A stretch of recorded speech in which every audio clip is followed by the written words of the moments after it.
Okay, everyone. Hopefully you can see this PowerPoint. We're going to start with Chapter 3, which is understanding and applying recent theories of career development. All right, so learning outcomes are really to learn about these 5 different approaches. One is social cognitive career theory, the cognitive information processing model, that's Sampson's work, Savicus's career construction theory, Sonny Hansen's integrative life planning model, and then we'll talk a little bit about some postmodern approaches, and that would be narrative and chaos theory. All right, so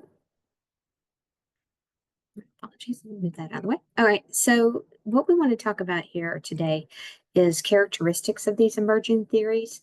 They have evolved to address cognitive and meaning-making processes. They attempt to address the career development needs of diverse populations. So you're going to see more of that multicultural approach in these and more of a postmodernist approach. So rather than thinking objectively about scores and about helping people analyze information, they're going to say, well, there's no one objective truth, and how people experience careers is a subjective experience. So there's going to be that emphasis on career stories and career storytelling over scores. Lent Brown and Hackett's social cognitive career theory is one that we're going to start with here. And social cognitive career theory really builds off of Bandura. So if you can remember back to social learning theory and Bandura and lifespan development, and it's also closely linked to Krumboltz's learning theory of career counseling, that happenstance planning model. So let's talk a little bit about social cognitive. Lent Brown and Hackett's theory is heavily used, especially in research today. I use it all the time when writing grants. And basically what it says is that efficacy matters in terms of career. So looking back at Bandura, you might remember that there were 4 major efficacy expectancy experiences. So if you look here to the yellow bubble in the middle of the screen that says efficacy, that circle right there. To the right of it, you'll see physical and emotional states. Bandura originally referred to this as emotional arousal. Emotional arousal can be a motivator, but it can also be an inhibitor of behavior. For example, if a person's about to go on a job interview and they feel anxious, that can motivate people to do well. Some anxiety is good, but if their anxiety is completely overwhelming and they take that anxiety to mean I'm not good enough, or if they assign some other meaning to it, like, oh, probably they're going to hire someone else, then that emotional state feeds into a person's efficacy. And that, of course, is their judgment about how likely to be successful they are. Now I'm going to skip a stage here. So then the next level of efficacy expectancy is social persuading. This is coaching and feedback and encouragement. We often tell like kids, you can do it. I hear a lot of like new counselors praising clients. But what we have found is that this is not that effective of a motivator in terms of efficacy. Vicarious experience is role modeling. And this is really helpful in terms of career development and in terms of shaping behaviors. So if you think of clients that are having behavioral difficulties, then you can certainly see Bandura's work. And we even talk about this in the counseling skills class, that role modeling, especially people who have poor social skills, people who have poor emotion regulation, learning some new skills, but learning skills in the workplace as well. And then performance experience, which was often referred to as performance attainment by Bandura. And that performance experience is really the sense that I can accomplish something. This is why apprenticeships and internships and co-ops are so important. This is why we do practicum and internship in our program. It gives students a chance to see, oh, I can do this work. Maybe just easing them in 1 or 2 days a week into the type of work that they're going to be doing. Now, you notice here there's this green box. I'm trying to show it to you with my mouse. So you had the yellow self-efficacy circle in the middle, that bubble. And then when you go up to the right, you see imaginal experiences. And this is like a thing now that we do that we work with clients to visualize future success. Guided visual imageries of things like interviews can really be very helpful. I would tell you that sometimes people confuse this. So this is an imagined experience. It's in your head or somebody's walking you through it. It's not the same thing as something like virtual reality. I'm using virtual reality right now to start to work with neurodivergent clients to prepare them for workplace transitions. And that virtual reality experience, so using technologies, whether it's AI or virtual reality, those are actually performance attainments because the client is getting the opportunity to actually experience um, what an interview might be like. So, and the software is developed in such a way that it responds to the answers given by the client. So just to not confuse you, virtual reality, AI, all of that, that's performance experiences. Imaginal experiences are more like guided imageries. All right. Now, Bandura had this triadic reciprocal model. Some of you may remember this from other classes. And basically, what he says is your behavior shapes your environment, your personal factors, how outgoing you are, how introverted, maybe a little bit about how you perceive the environment, right? These forces all affect each other. And in turn, the person affects them. So a person's behavior can affect the environment, and so can their personal factors, but the environment can affect the person and the person's behavior. So this is called the triadic reciprocal model. Now, I told you that really what we're talking about here is social cognitive career theory, but we had to go back and touch on a few points about Bandura.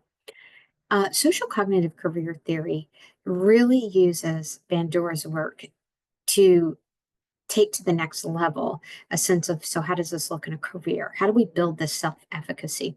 And if you look here at this orange oblong bubble, it says self-efficacy, you'll see that a person's interest, intentions or goals for an activity, activity selection and practice, and performance attainments all influence sources of efficacy, right? And the higher a person's self-efficacy, the greater their outcome expectations and the more motivated they are to try different things. Okay. So imagine, I know a lot of you know that I work with people in engineering.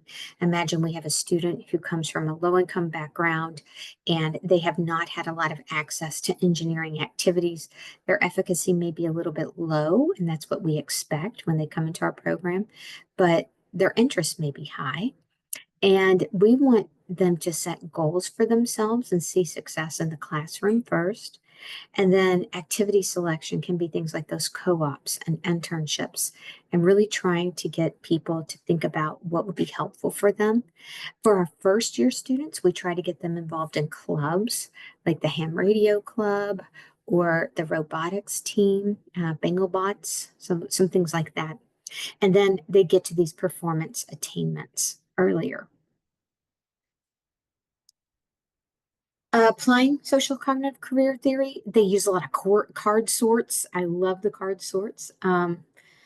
So thinking about occupations they would choose or not choose, those they question, but really even sorting those into Holland types once we have them. Occupations are placed in first two categories relating to self-efficacy beliefs and outcome expectations. So we're going to try to modify people's self-efficacy. We're going to try to make it higher because they're going to be more likely to take risks, more likely to challenge themselves, more likely to try new behaviors, the higher that self-efficacy is. And then here you have Choi, Park, Yang, Lee, and Lee found that career decision-making self-efficacy correlated significantly with self-esteem, vocational identity, and outcome expectations. This is why I'm so passionate about working, for example, with under-recognized groups in STEM, or trying to work with low-income students in STEM, or even looking at populations that may be on the fringe in some way in terms of being successful in work environments where they have traditionally not been given opportunities or access. All right, then we get to cognitive information processing, Sampson's work. All right, so there are 4 assumptions that Sampson has, and that's career decision making involves the interaction between cognitive and affective processes. That should make sense to all of you, your counselors. We can think something rationally, but how we feel can really affect our sense of what we can accomplish in a career. Same with behavior with clients. What they think and how they feel can definitely affect what they do. The second assumption is that the capacity for career problem solving depends on the availability of cognitive operations and knowledge. Ooh, this is the one that makes me kind of, I don't really love this theory. I try not to tell people I don't love it, but I don't. This theory for me relies too heavily on thinking to the point that you really have to have a client who's very high functioning to do this. And I don't really love the capacity for career problem solving depends on the availability of cognitive operations and knowledge. Does it? Because I can think of a lot of career problems that a person could have that are beyond their control. So, something to think about. I just want you to be critical when you hear these things. Um, Career development is ongoing and knowledge structures continually evolve. That's true. People can always gain higher knowledge in any particular area. And you'll see that Sampson's model looks at metacognition as well. And that's actually a strength of this model. So enhancing information processing skills is the goal of career counseling for Sampson. Enhancing information processing. He says, well, we just make people better at understanding information. Okay. I've just had a lot of people in career counseling who understood the information, but access was an issue. So there were structural issues.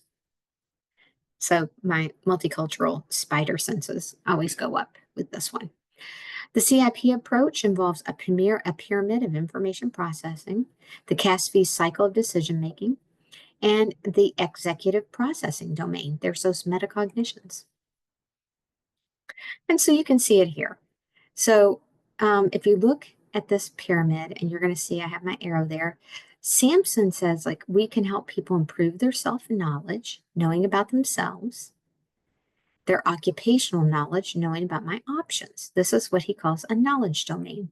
This is pretty easily done with assessments, helping people take assessments that help them understand their interests, their aptitudes, their values related to career. And then occupational knowledge, giving people access to things like U.S. Bureau of Labor and Department of Labor statistics, information about careers themselves, the education and training requirements of a career. But this is all, notice, the lower level of CIP. The second level, this CASB cycle, we'll talk about a little bit more in a minute, knowing how I make decisions. So this is all about how do you make decisions as a person, and then the metacognitions, thinking about my decision making. Okay, so that fourth domain, metacognition, is going to include self-talk, self-awareness, monitoring, and controlling of cognitions. It's going to lean very heavily into things like choice theory and cognitive theory. It's very, very heavily cognitive. Like, I can just control my thoughts and I'll do better. All right, in that CAS-B, that mid-level of the pyramid, the second dimension of CIP, it's a generic model of information processing.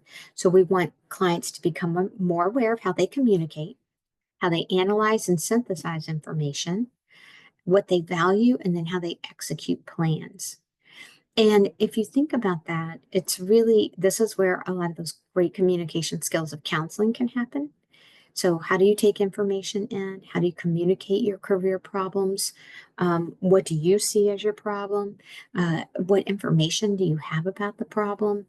And so really helping people to think differently about problems and strategies for solving them. The CIP approach uses a career thoughts inventory to identify clients with dysfunctional career thoughts. Well, your thoughts are just dysfunctional. It couldn't be that the structures of the workplace are. I haven't seen a great CAS-V model for dealing with things like a toxic work environment. The pyramid model can be used as a framework for structuring career development, and the 5 steps can be used to teach decision-making skills and exploring and challenging your own thoughts in that executive processing domain. So a sequence for delivering career interventions based on Sampson's model is to conduct interviews with the client, do an assessment to determine their readiness. So here's that cognitive assessment, like what are your career thoughts? Work with the client to define career problems and analyze causes. So what's causing these problems? Collaborate to formulate achievable problem-solving and decision-making goals. And provide clients with a list of activities and resources they can do. Now, this is where it gets to, you have to have a client that is having a high locus of internal control, a high resource pool, and a lot about being able to think through and control what happens to them. That is not every client. So heavily on the cognitive processing. Evaluations, there's been some research. I do want to point out that the research that has been done is really truly done at Florida State University, where Sampson was a career counselor and faculty member. So a lot of the research that's been done has been done by his doctoral students. But I do want to point out, since so many of you are interested in trauma work and you think that you'll never be a career counselor, and career counseling has nothing to do with your extremely important trauma work, higher levels of trauma relate to dysfunctional career thoughts and lack of vocational identity. So if you don't think you're going to be doing career counseling, you couldn't be more wrong if you're going to be doing trauma work. And there's been actually a lot of research through the U.S. Bureau of Labor about that, how to work with people, for example, who have PTSD, and how we can actually accommodate PTSD in the workplace, and why people who have these kind of negative thoughts from trauma really struggle in the workplace and what kind of struggles they have. So if you're going to do a really good job as a trauma counselor, you better understand the relationship with career, because guess what? Your clients will have to live. They got to live outside of the counseling room. All right. So we want to make sure that they can be successful. So we'll talk a little bit more about that. Okay, Savicus's career construction theory is a comprehensive career theory. And Savicus is really interesting, postmodernist in every sense of the word. They often put cognitive information processing in with the chapters on postmodernist theories, but I don't really see how it's a postmodern theory so much. But Savicus's is truly positioned as that. There's this sense of people being socially constructed, and therefore their careers are socially constructed. And so Savicus would see the individual as a protagonist within their life story. So your vocational personality is yourself as actor, your career adaptability is yourself as the agent, and your life themes are yourself as an author. Vocational personality, according to Savicus, includes values, abilities, and traits that reflect how persons narrate which stage they would like to perform on. In other words, what is it I want to do with my life, and how do I want these things to go for me? Holland's Ryesack typology is often used, but it's not to predict. It's only as preferences, which I agree with. And then Savicus was really into this notion of career adaptability. So here he's integrating Super's work. And this addresses the attitudes, beliefs, and competencies individuals need as they face career transitions, work traumas, and career decisions. What? Work traumas? Yes, people do get traumatized at work. So again, this comes back to you, my trauma counselors. All right. both anticipated and unanticipated situations that arise in a career and how we make decisions about them. So he has these four areas that he talks a lot about. So Vicus says there's career concern, how concerned someone is about their career, what kinds of thoughts they have about their career, and then what meanings they assign to those. There's control, internal locus, external locus. How much control do I have over the career I end up in? There's curiosity, asking lots of questions, thinking a lot about a career, but also thinking about how it fits for your life, right? And then there's confidence, which for him is described a lot like efficacy. Savicus talks about reoccurring themes throughout individuals' lives and work roles, helping others, orderliness. And if you think about just those words alone, helping others, orderliness, and you juxtapose that with Holland's vocational type. Helping others is going to be a high S, and orderliness is going to be a high C, right? So conventional and social.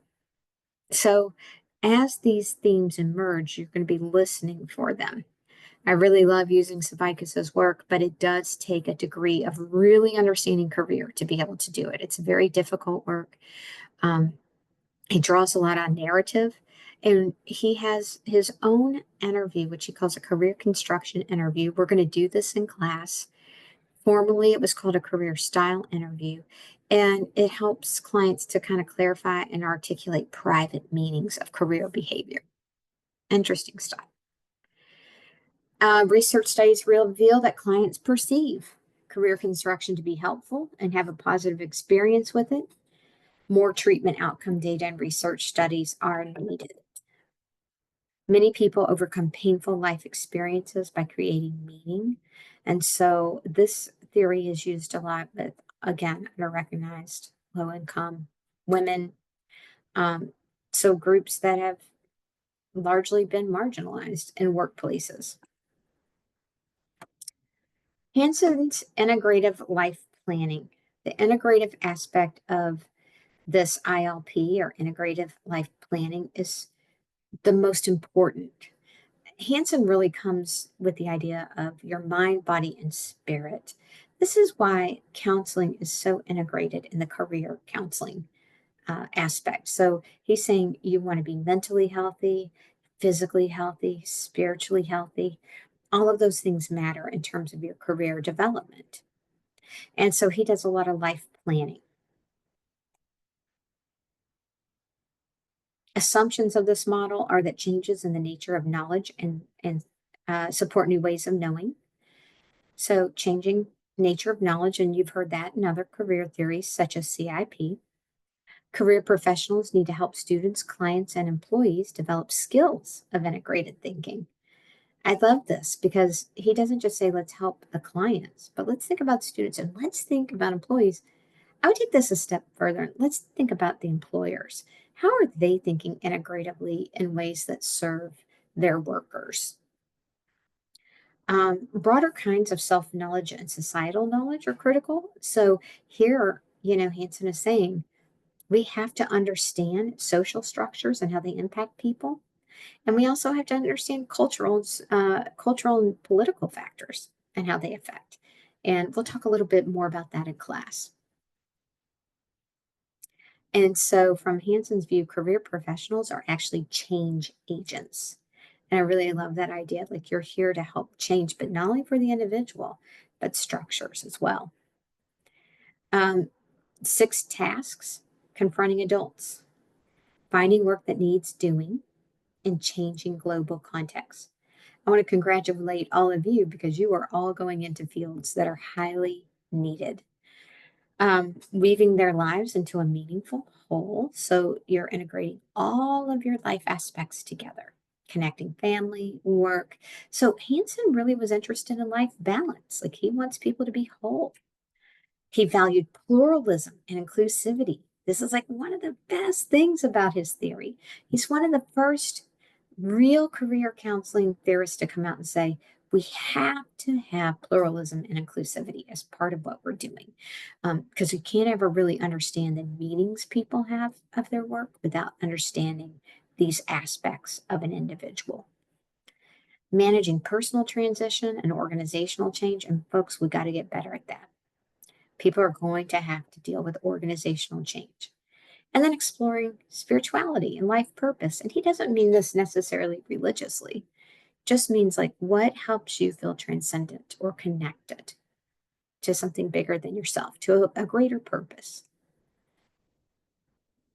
Career counselors utilize the ILP inventory. And so it helps their clients understand these 6 tasks and see the interrelatedness of their life. I think ILP works really well with art if you are an art person. So we'll talk about that some in class. It's a useful framework from which counselors can encourage clients to consider important life issues, and more research is needed on this model.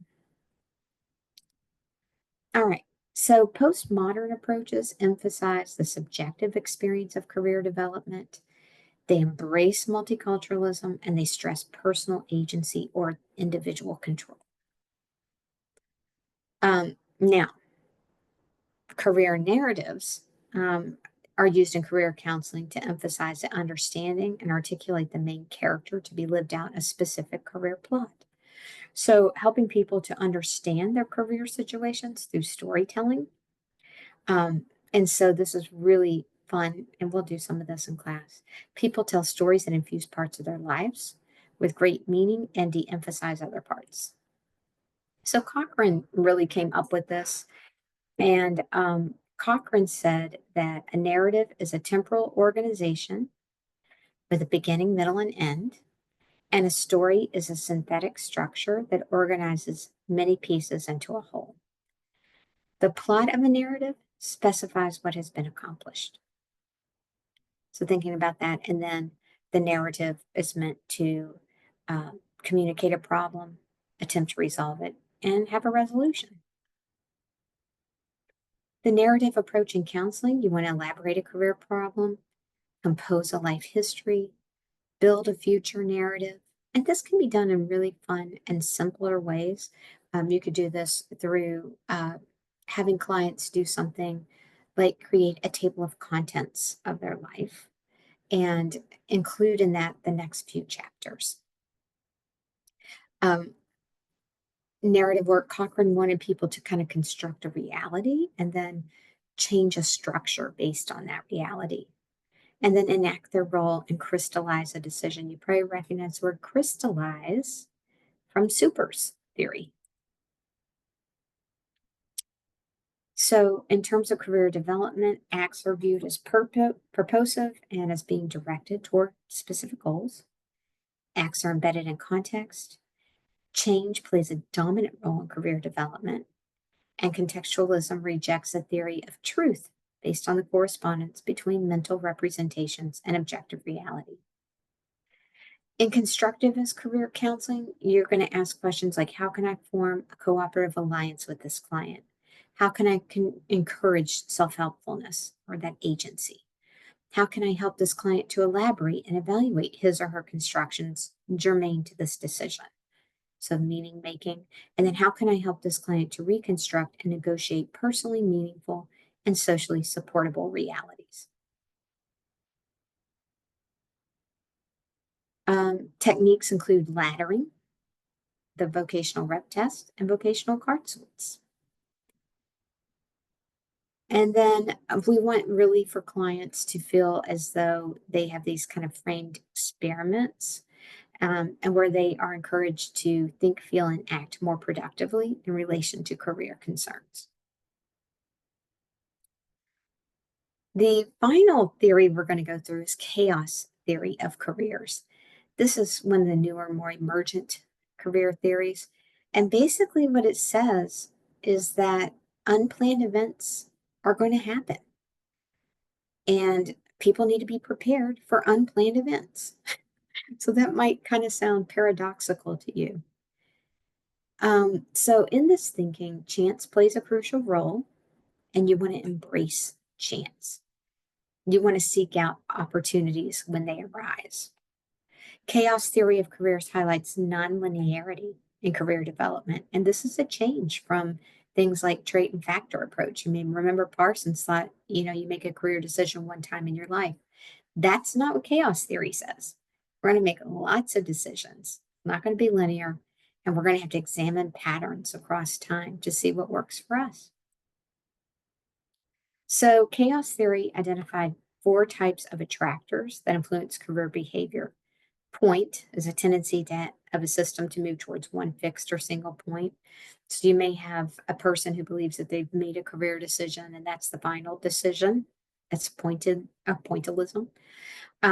Pendulum is when systems swing between 2 places, points or outcomes.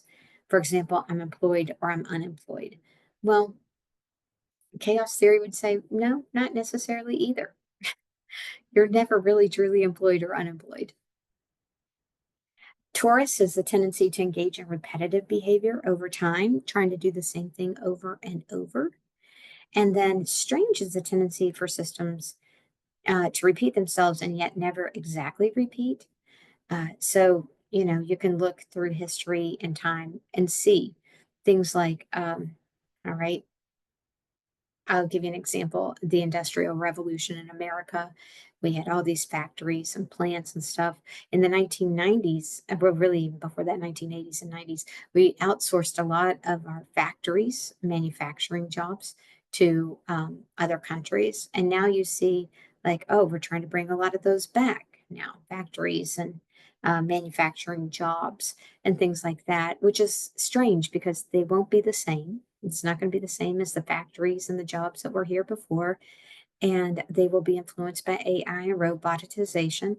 And then on top of that, they're not going to have the same benefits or full time work as was here in the past. And yet, a lot of people cling to this hope. Well, if we just bring factories back, people will have plenty of work. And yeah, maybe. But chaos theory tells us you can go back, but you can't ever go back to things being exactly the same. All right, that's it for this chapter. And I wish you all good luck. We'll be back for chapter 4.